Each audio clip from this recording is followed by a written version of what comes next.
भ्या वाटतंय. अहो काका, चोरी करायचीच असते म्हणजे असं दारात का थांबलो असतो? डायरेक्ट घरातच नसतो घुसलो.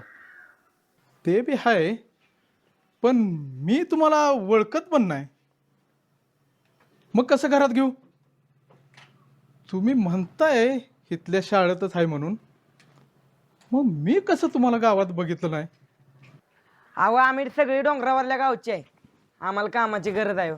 घ्या की घरात. घरची परिस्थिती नाही. हो, पण असं कसं मी घरात घेऊ तुम्हाला? संदीप काका, अहो माझ्या शाळेतले, माझ्या वर्गातले आहे ती. मी सांगते म्हणून घ्या की घरात. अगं तू म्हणल्यावर आता कोण नाही म्हणणार आहे वे? हे पोरानो, तुम्ही आधीच सांगायचं नाही वे केवढ्याच्या ओळखीचं आहे म्हणून तुम्ही? आता आम्हाला काय माहित केवढा तुमच्या ओळखीची आहे ती. या घरात या. आमच्या हिला काम येत नाही, त्यामुळं काही साफसफाई दोन्ही भांड्याचंच काम आहे. चालतंय की, काय बी काम असू द्या आम्ही करतो. हो. मी बी येते. नाही नको केवढा. तू ओळख दाखवलीस हेच लय झालं बघ.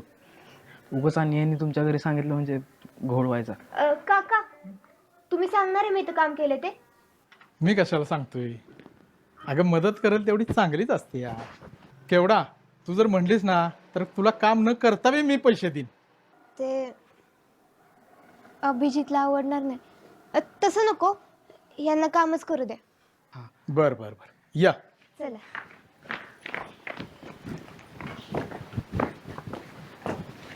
बघ रेशमे, किस्ती ओळखते ती मला.